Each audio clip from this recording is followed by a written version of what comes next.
Selamlar millet. Eski takipçilerim bilir, Regular Show'u baştan sona izleyerek bütün hikayesini anlattığım ve sizlere teoriler sunduğum bir seri mevcut. Ancak bu seriyi ben tamamıyla birleştirip tek bir videoda yayınlayarak sizleri bu zahmetten kurtarmak, aynı zamanda Cartoon Network'ün yeni yayınlamış olduğu haber ile birlikte Regular Show, Gumball gibi efsanevi çizgi filmlerin yeniden yayınlanacağını ve farklı karakterlerle bu hikayeleri işleyeceklerinin bilgisini vermek istiyorum. Belki eskisi gibi heyecan dolu ve güzel çizgi filmler çıkmayabilir, ancak yine de bizim beklentimiz her zaman iyi yönde olmalı. Çünkü artık hali hazırda Cartoon Network daha çok çocuksu yapımlar yaparak bizleri maalesef ki hayal kırıklığına uğratmakta. Çünkü Regular Show, Macera Zamanı, Samurai Jack, Megas, XLR gibi efsanevi yapımlardan geriye pek de bir şey kalmadı. Hatta pek de değil, direkt kalmadı yani. Bu yüzden sizlere hikayesini baştan sona anlatmış olduğum Regular Show'u izlerken bu emeğimin karşılığı olarak videoyu beğenebilir, özellikle sonlarda sizlere bahsetmiş olduğum teoriler hakkında yorumlarda veya Discord sunucumda fikirlerinizi belirtebilir ve katıl üyesi olarak bana maddi destek verebilirsin. Şimdiden iyi seyirler diyerek hemen videoya geçelim.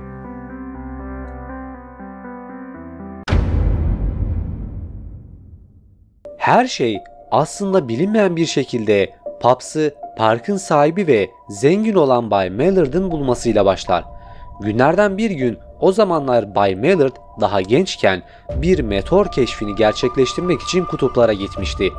Tam o esnada gökten bir meteor düştü ve hızlıca meteora doğru gitti. Bir de ne görsünler?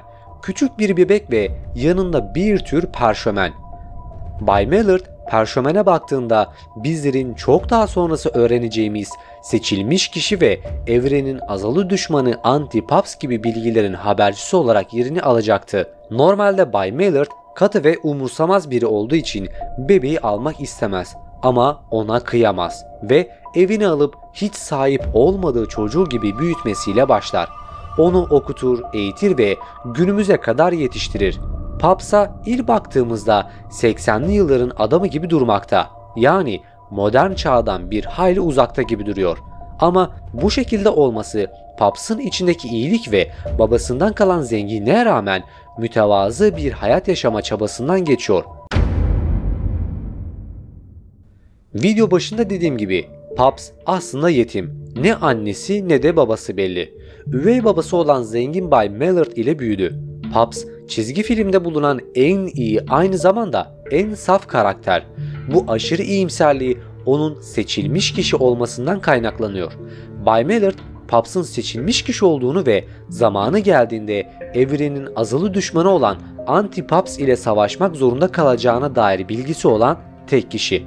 Bu yüzden yaptığı her şey şirketinin büyümesini, gizli planlarda bu savaşı beslemek ve evreni kurtarmak için yaptığını bilmeniz gerek. Hikaye başlangıcı ise şöyle başlıyor. Günlerden bir gün parkın müdürü olan Benson'ın bir mail almasıyla başlar.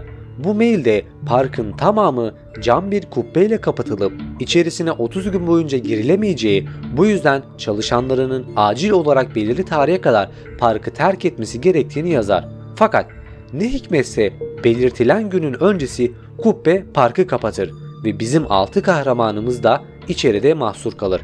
Tüm bunlar gerçekleşirken bizler anlıyoruz ki hepsi birer projenin aşaması. Bir ay boyunca kendi ekinlerini yetiştirirler ve grup olarak yaşamayı öğrenirler. Birinci ayın sonunda kubbe kalkar ve her şey normale döner. Ama bir sorun vardır. Park artık sürekli bir inşaat halinde ve içeriye bir sürü bilim adamı girip çıkmakta. Esrarengiz bir biçimde teknolojik araçlar ile donatılmaya başlanan park, olayların karmaşık hale gelmesiyle daha da bilinmez bir hale geliyor. Diğer parklarda durum aynı ve Benson bir park müdürünün odasına girdiğinde milyarlarca dolarlık bir bütçe ayrıldığını görüyor. Bilim adamlarının bulunduğu laboratuvarlarda ise parkın bir tür rokete dönüştürüldüğünü görebiliyoruz. Olayın aslı ise şöyle. Bütün parklar tek bir ana görev için uzay gemisine dönüştürülüyor. Pops seçilmiş kişi olduğu ve kendi gezegeni olan Lolland'e gitmesi gerek ve Anti-Pops ile savaşacağı yer de orası. Anti-Pops tüm evreni yok etmeden önce Pops'ın onu durdurması gerek ama seçilmiş kişi olduğundan haberi bile yok. aniden bütün parklar uzaya doğru havalanır. Kahramanlarımız ise durumdan habersizdir. Sonrası ise uzay ağacı üstüne giderler. Burada yüzlerce dünyadan ayrılmış park bulurlar. Sürekli eğitimlerden geçen kahramanlarımız nihai amacının Paps'ı korumak ve onun gelişimine katkıda bulunmak olduğunu bilmeden günlerini geçirirler. Çizgi filmde birçok gönderme mevcut. Bunun en bariz örneği ise Matrix evrenindeki kain göndermesi. Kain'e giden Paps ve arkadaşları onun bu hikayeye dair anlatımıyla iyice şekilleniyor. Kain'e göre her 14 milyar yılda bir Anti-Paps ve Paps savaşıyor. İkisinin güçleri de eşit olduğundan kendilerini yok edemiyorlar. Ancak her savaşın sonunda iki yenilmez varlığın yumruklarının çarpışması ile son buluyor ve evren sıfırlanıp tekrardan oluşuyor. Yani kısır döngü mevcut. Sürekli olarak tekrarlanan bu olayın zincirleri de bir türlü kırılamıyor. Kain son olarak farklılık gerek diyerek konuşmasını son veriyor. Paps'ın yapısı kavgacı değil. Barışçıl olsa da bu savaşın kaçınılmaz olduğunu anladığından Anti-Paps ile savaşma kararı alıyor. Eğer savaşmaz ise sevdiği her şey yok olacak. Bu doğrultuda Paps'ın doğuş gezegeni olan Lollent'e gidiliyor. Burada ise Paps'ın halkından birkaç kişi görüyoruz. Çizgi film yapımcıları bu karakterlerin Paps'ın ilk hali olduğunu söylemekteler. Ancak hikayeye göre ise evrim sonucu aşama aşama ilerleyen bu halkın kusursuz hali Paps oluyor. Evren ise kendisini dengelemesi için Paps'ın bir zıttını yapmak zorunda kalıyor. Yani Anti-Paps'ı. Bu gezegen sayısız döngüden hayatta kalmış bir şahit denebilir. Her döngüdeki savaşların kayıtları da burada tutulmuş. Yani görsellerden de anlıyoruz ki sayısız bir döngü mevcut. Paps ve arkadaşlarının ana fikri Anti-Paps ile normal yolla savaşmak. Her ne kadar Paps bu kararı karşı çıkıp belki bir umut barış sağlanabilir düşüncesine sahip olsa da savaş kaçınılmaz olduğu için klasik usulle savaşılıyor.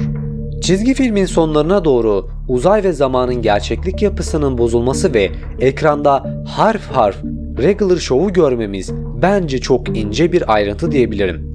Her şeye rağmen birbirlerini yenemeyen bu güçlü varlıklar tam iki yumruğunun çarpışması gerçekleşeceği esnada Mordecai ve Rigby bu iki yumruğun arasına girerek zamanda bir kırılmaya neden oluyor. Bu kırılma belki sizin gözünüzden kaçmış olabilir ama bütün bir hikayeyi değiştirdiğini söylemem gerek. Olaya şu gözle bakın. Eğer Mordecai ve Rigby bu yumrukların arasına girmeyip zamanda kırılmaya neden olmasaydı evren tekrar sıfırlanacaktı. Ancak bu gerçekleşmediği için hikaye tamamıyla değişti. İki kahraman yumruğun arasına girer. Zamanda yırtılma olur ve geçmiş zamana döner. Bu dönemdeki aldıkları sihirli ork ile epik savaşın yaşandığı zamana gider. Durdurmaya çalışırlar ama sonuç gene hüsran. Paps bu şekilde olmayacak, savaşarak bir yere varılamayacak diyerek kainin dediğini uygular. Yani farklılığı. Bu farklılık ise Paps'ın bildiği yöntem olan sevgiden geçiyor. Paps Anti-Paps'ı sarılarak sevgisiyle onu sakinleştirir ancak sarılmayı bıraktığı anda onu yok edeceğini bildiği için hiç bırakmaz ve kendilerini güneşe doğru atarlar. Bu aslında büyük bir fedakarlık olsa da hiçbir şey bitmiş değildir. Her şey normale döner ve parkların hepsi gezegenlerine gelir. Ana kahramanlarımız işlerinden ayrılır ve birçoğu kendine ait işlerle meşgul olduğunu görürüz. Paps ise yok olmuştur. Şu sahne beni en çok etkilen sahnelerden biriydi. Sonrasında ise Bay Mallard hakkın rahmetine de kavuşur. Her şeyin sonunda aslında Paps'ın bütün bu olan biteni artık siz ister cennet deyin ister başka bir boyut deyin izlediğini görüyoruz. Yani anlayacağınız mutlu sonla bitiyor. Ancak küçük bir ayrıntı var. İsminin sürekli dizi olması. Evrenin tekrar tekrar sıfırlanmasına bir atıf olduğu gibi Paps'ın bu olup bitenleri en başından beri izlediği ama zaman ve boyut kavramının alternatif evrenleri oluşturması sebebiyle kafalarımızın karışmaması için bunu işlemediklerini belirtmemde fayda var. Bu sebeple Regular Show yani sürekli diziyi Y ve Z kuşağına harika zamanlar yaşatarak yayın hayatına da böylelikle son verdi.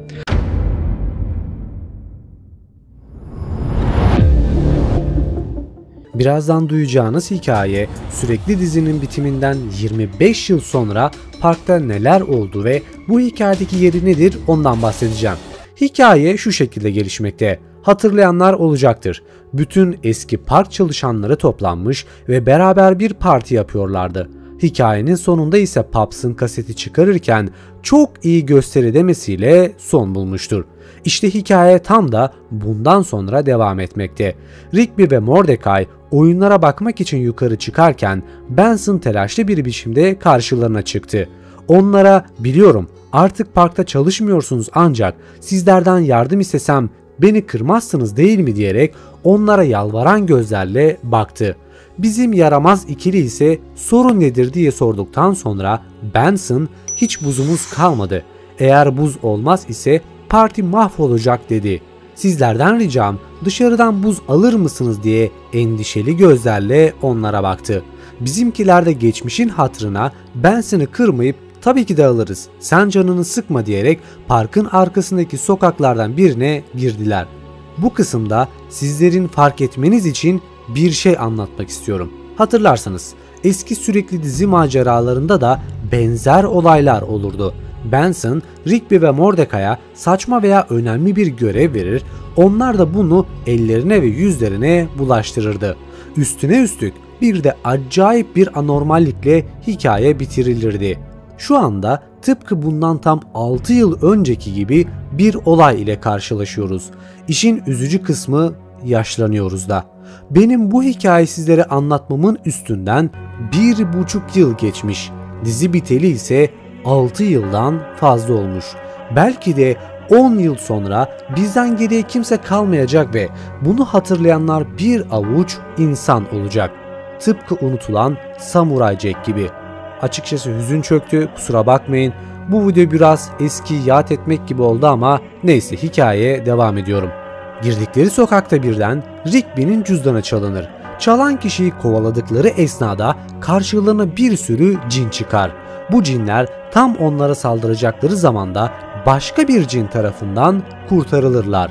Bizim ikili cine durumu izah eder ve cin de onlara buzu nasıl temin edeceği konusunda yardımcı olur. Cinin götürdüğü yerde ise buz dışkılayan bir cin vardır. Yav, olayın absürtlüğünü geçtim. Buz dışkılayan cin nedir abi yani? Neyse. Buzu cinden alırlar ve yola koyulurlar. Mordecai ve Rigby cine teşekkür ettikten sonra da borcumuzu nasıl ödeyebiliriz diye sorarlar. Cin de sinsi bir gülüşle "Demek borcunuzu ödemek istiyorsunuz" diyerek güler. Bu arada aslında orada hikayede böyle demiyor da bazı yerler açıkçası ben uyduruyorum ama neyse. Sabah uyandıklarında bir bakarlar ki Mordecai ve Rigby genç hallerine dönmüşler. Ne olduklarından habersiz birbirlerine bakarken camdan bir not kağıdı süzülür. Bu notta "Borcunuzu çocuklarınızı alarak ödediniz ve sizlere 25 yıl öncesine gönderdim" diyerek tamamlar. Bizim ikili cini tekrar bulmak için telaşla o yere giderler ama gittiklerinde o sokağı tekrar bulamazlar. Duruma her zaman olduğu gibi bizim Skips karışır. Sonradan öğreniyorlar ki sokağın tekrar orada olabilmesi için sokağın ismi ve geçtikleri saat birbirine uymalıymış. Yoksa portal tekrar açılamaz ve cini bulamazlar. Onlar da bunu düzeltebilecek bir kişi olduğunu bildiklerinden başkanın yanına giderler ve durumu anlatırlar. Başkan da onları umursamaz ve bu tekliflerini reddederler. Tam da o gün bir seçim vardır ve ikili her tarafa başkanlık adaylığını gösteren pankartları asarlar. Bunun sonucunda ise başkan olurlar. İlk işleri ise sokağın numarasını değiştirmeleri olur. Hemen sonra ise başkanlığı tekrardan eski başkana verirler. Tam o saatte o sokağa gidiyorlar ve portaldan da geçiyorlar. Mordecai, Rigby ve Skips o kurnaz cinin şatosunu bulurlar. Cin ile görüşürken Mordecai ve Rigby de kendi çocuklarını görürler ama çocukları onları tanımaz. Cin ise onları kapı dışarı eder. Bu esnada ise cine bir haberci gelerek çocuklarından birinin cine darbe yapacağını söyler. Bizimkiler de çocuklarını kaçıran cinin aslında kendi çocuklarının kötü olmasından kaynaklı böyle bir işe karıştığını anlıyorlar ve bir anlaşma yapıyorlar. Mordecai ve Rigby, Jin'in çocuklarının saygılı ve iyi biri yapacağını söyleyerek bunun sonucunda da iyi olan çocuklarının karşılığında kendi çocuklarını geri almayı isterler. Jin de bu teklifi kabul eder. İkili Jin'in çocuklarından biri olan Travis'i bulur ve onun sorununu tespit ederler. Travis genel olarak iletişim problemiyle yüzleşiyor ve bunun çaresini de kas adamın yanında eğitim görerek üstesinden geleceğini düşünüyorlar. Kas adamın yanına gittiklerinde ise Travis kas adamla anlaşamıyor. İkili bir sihirli eşya buluyor ve zamanı sürekli geriye sararak kas adamın Travis ile anlaştığı güne kadar o sihirli eşyayı tekrar kullanıyorlar. Şimdi burada ben sizlere kısaca bunu anlatıyorum ama bu süreç oldukça uzun bir zamana yayılıyor. Sonrasında Travis kas adamla anlaşıyor ve eğitimini tamamlıyor. Artık Travis insanlarla çok rahat konuşup iletişim kurabiliyor. Sonrasında da Jin'in ikinci çocuğunu buluyorlar. Portia adındaki bu Jin'in sorunu ise oyun bağımlılığı. Bu yüzden de aşırı derecede sorumsuz. Geçmişte bu sorun onların başına büyük dertler açtığı için bunu kendileri çözemezdi. Bu yüzden de Benson'dan yardım isterler. Ancak buna olumsuz yanıt alırlar. Tam o esnada Mordecai ve Rigby odanın köşesine bakıyorlar ve oradaki eski maceralarından kalma eşyaları görüyorlar. Bu eşyaları kullanarak Benson'ı bir tür Atari oyununa dönüştürüyorlar. Oyunun mantığı ise parktaki işleri yapmak. Portia ise oyun oynadığını zannederek işleri tamamlıyor ve böylelikle bu probleminden de kurtuluyor. Jin evlatlarını eğittiği için Mordecai ve Rigby'yi tebrik ederken birden büyük bir ordu ile karşılarına çıkıyor. Sonra ise Jin, evlatlarımı yetiştirdiğiniz için teşekkür ederim. Sayenizde ordumun başına artık geçebilirler diyor. Şimdi sıra dünyayı ele geçirmeye geldik diyerek onlara gülüyor. Bu esnada çocuklarına kavuşsalar da bütün dünya ile birlikte bu Jin ordusuna savaş açıyorlar. Ancak kaybediyorlar. Bu kısımdan sonra tekrar bütün ekip toplanmış ama aradan uzun bir zaman geçmiş. Tekrar son bir kez olsun Jin'i yenmek için hazırlık yapıyorlar. Çünkü Jin bütün dünyayı ele geçirmiş. Destansı bir savaş sonrası hop birden günümüze geliyorlar. Jin onlara evlatlarımı eğittiğiniz için sizlere 25 yıllık bir macera yaşattım. Tıpkı eski günlerdeki gibi sizlere güzel zamanlar geçirttim diyerek gülüyor. Buna sinirlenen ikili ise Jin'i bir rokete bağlayıp uzaya gönderiyorlar. Kitap da böylece bitiyor. Aslında bunu birer mini dizi haline getirebilirlerdi ve izlemesi ise mükemmel derecede keyifli olurdu. Yani şahsen ben böyle düşünüyorum. Sizin bu konudaki fikirleriniz neler merak ediyorum. Yorumlarda düşüncelerinizi belirtmeyi unutmayın. Pubbs'ın neden ölmediğini sizlere anlatırken gözden kaçanları ve Cartoon Network'ün kötü adamına biraz değineceğim. Sürekli dizinin son bölümünde yani epik son savaşta Anti-Pubbs ve Pubbs kendilerini güneşe doğru attıkları bölümden sonra her şey normale döner. Ancak dizinin son kısmında Pubbs sürekli dizi adındaki kaseti çıkartır ve çok iyi gösteri diyerek bitirir. Şimdi bu kısma kadar birçok konuyu zaten sizler biliyorsunuz. Ancak bizlerin bilmediği bazı kısımlar var. Şunu söylemem gerekirse insanların bir kısmı Pubbs'ın öldüğünü savunurken diğer kısmı ise hala daha varlığını sürdürdüğünü düşünen tarafta. Sizlere olabildiğince net anlatmaya çalışacağım. Çünkü bilmediğiniz yerler var. Cartoon Network bazı konularda bizlere dürüst değil. Daha doğrusu yayınlanmayan ve sadece ABD ve Meksika'ya özgü bölümleri olan bir çizgi diziye sahip. Bu çizgi dizinin adı Black Hat yani Kara Şapka. Bu çizgi dizinin yayınlanmamasının nedeni ise aşırı derecede şiddet içermesi ve açıkçası televizyona uygun değil. Bu karakterin özelliği ise tamamıyla saf kötülük olması. Bakın, hani bizim kötü olarak bildiğimiz Anti-Pubbs, Gob veya Leech'ten daha kötü bir karakterden bahsediyoruz. Bu Kara Şapka kötülerin de kötüsü ve onların patronu.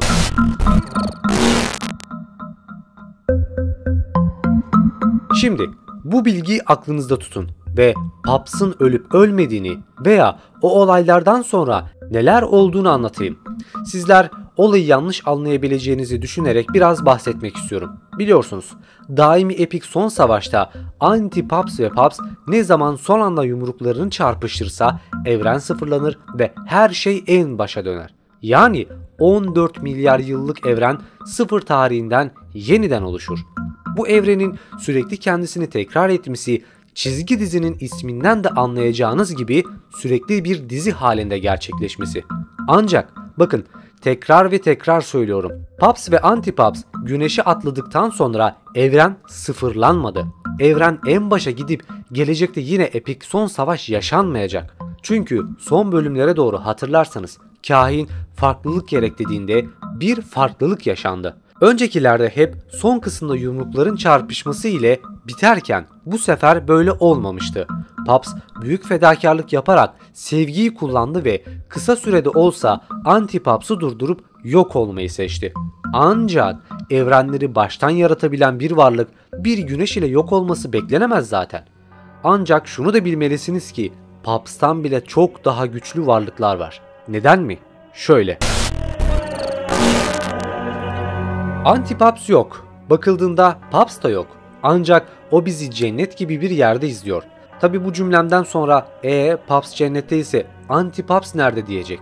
Birçok izleyicim Paps'ın öldüğünü zannediyor. Ama Paps ölmedi.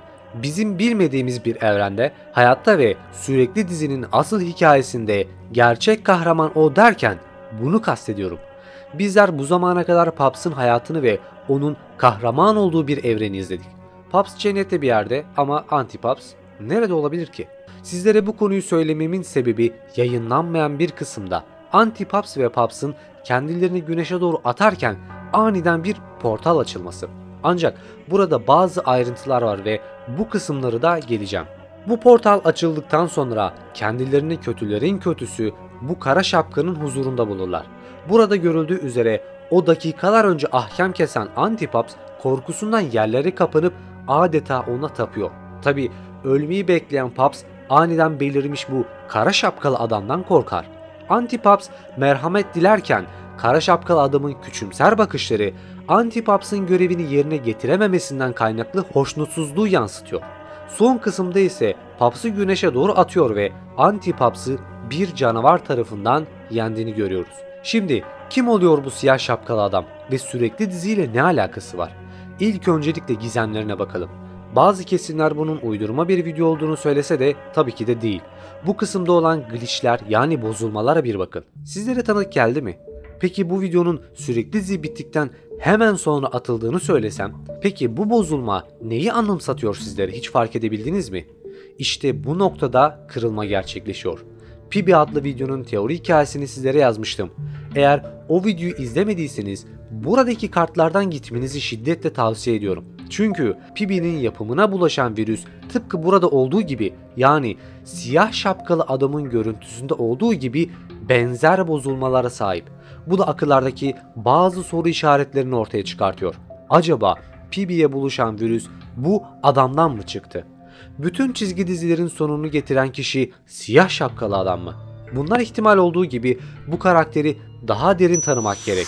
Siyah şapkalı adam, videonun başında dediğim gibi kötülerin de kötüsü, kendisi yine Cartoon Network evreninde varlığını sürdüren biri. Bir amacı var mı yok mu başka bir videonun konusu. Peki şunu kendinize sormanızı istiyorum. Eğer saf bir kötülük varsa saf bir iyilik de olmalı. Bu doğanın kanunu. Sonuçta Anti-Paps ve Paps evrenin yaratmış olduğu kozmik bir kural.